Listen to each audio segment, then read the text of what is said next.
Bonjour à tous. J'espère que vous allez bien, que vous avez bien passé la journée et que les choses se passent très bien pour vous. Bon, comme tout le monde, j'ai appris avec beaucoup de déception. Et ce n'est pas la première fois que je suis déçu des agissements des uns et des autres, avec beaucoup de déception et beaucoup de regrets.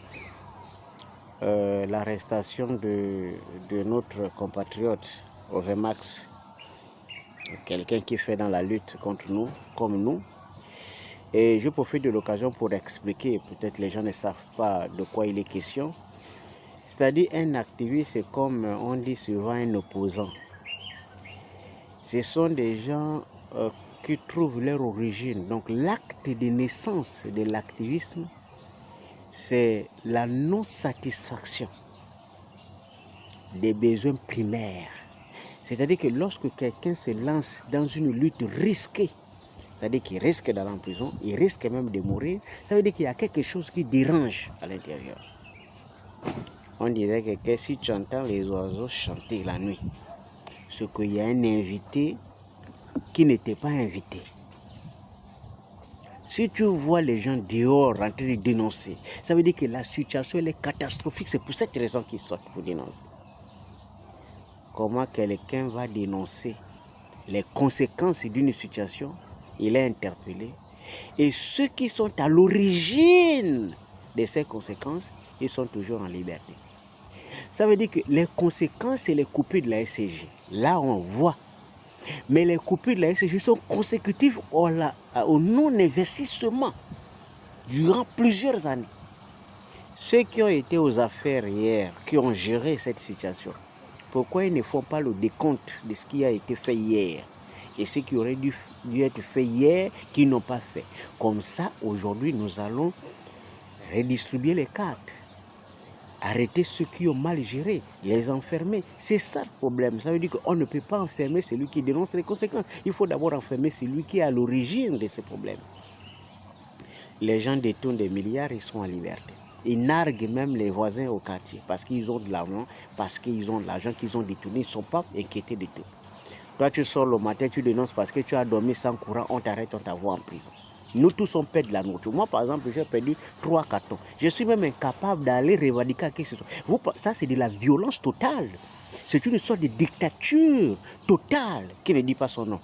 Quand quelqu'un n'a rien, et puis il a 2 cartons de nourriture, il gaspille et qu'il ne peut revendiquer nulle part, il ne peut rien dire du tout. Il y a des gens qui ont des milliards pour manger les chihuahuas, pour manger les... C'est de la violence pure et simple. C'est inadmissible. Vous pensez que ce n'est pas parce que les gens ne parlent pas qu'il n'y a pas de problème. Il y a des problèmes. Moi, j'ai perdu 2 cartons. C'est des cas avérés. Vous coupez le courant à 10 heures, vous ramenez 6 heures, 7 heures de temps après. Quel congélateur va supporter ça? Les gens perdent les appareils, ils perdent les ventilateurs, ils perdent... Le ventilateur, c'est 15 000, c'est déjà une fortune pour les gens. Dans un pays riche où les gens sont pauvres, on se moque même de nous tous les jours dans ce pays, tellement le pays est en retard. Tout ce qu'on trouve à faire, c'est de montrer la force en arrêtant les gens.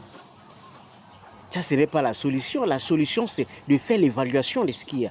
S'il y a les gens qui ont géré la SCG, qui n'ont pas investi depuis longtemps, même s'ils ont géré et qu'ils ont géré hier, il faut aller les arrêter et puis voilà, arracher tout ce qu'ils ont et puis vendre ce qu'ils ont. Et puis cet argent, on a investi dans la SCG.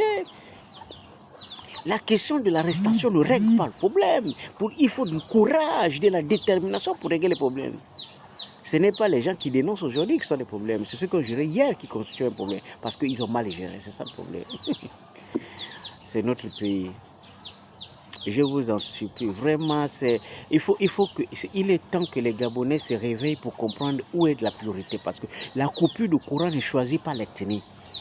La coupure, elle ne choisit pas l'ethnie. Tu ne verras jamais une coupure dire non, ça c'est la maison d'un fan, je saute. Ça c'est la maison d'un Bateke, je saute. Ça c'est la maison d'un Pounou, je saute. Non, le courant, quand on coupe, c'est tout le monde. Pygmée, Maché, Nzebi, Kouta, Massango, on coupe le courant, c'est pour tout le monde. À partir du moment où vous avez ça en commun, comment est-ce que vous allez faire semblant d'ignorer que le plus important, ce qui est fondamental aujourd'hui dans notre pays, c'est de trouver les voies et moyens pour que le maximum, pour ne pas dire la totalité des gens qui résident dans ce pays puissent être un peu à l'aise, avoir le minimum. Et donc, si l'argent d'aujourd'hui n'est pas suffisant. Il faut aller chercher chez ceux-là qui ont géré hier. Ils ont des biens, ils ont encore l'argent dans les banques. Il faut trouver les mécanismes pour faire rentrer cet argent. S'ils ne veulent pas, eh bien, il faut les forcer à le faire. Sinon, l'arrestation d'un activiste, ce n'est pas une solution. Bien qu'un activiste, il sait, en s'engageant, que la prison, c'est une possibilité, que la mort aussi est une possibilité. Mais comme il en fait, parce que quelqu'un de normalement conseille pas se lever de sa maison pour venir faire l'activisme, pour faire plaisir à qui que ce soit. On est là, c'est parce qu'il y a quelque chose qui dérange. Tu crois que quelqu'un peut se lever de chez lui pour venir? Tu vois, ce n'est pas une question de buzz ou bien de se faire voir, c'est une question de lutte. Aujourd'hui, les gens luttent parce qu'ils veulent avoir ce que les autres ont. C'est ça le problème. Moi, j'ai toujours dit aux gens, tant que tu as quelque chose que les autres recherchent, ils vont toujours te rappeler qu'eux, ils n'ont rien.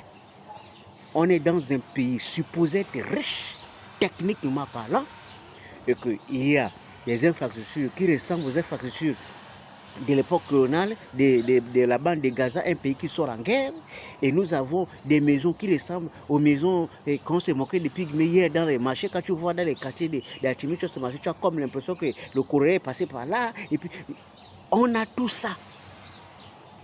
Et puis les gens sont dans l'extrême chômage, et vous voulez que les gens puissent être dans de telles conditions. C'est normal que les gens dénoncent ce nombre de choses.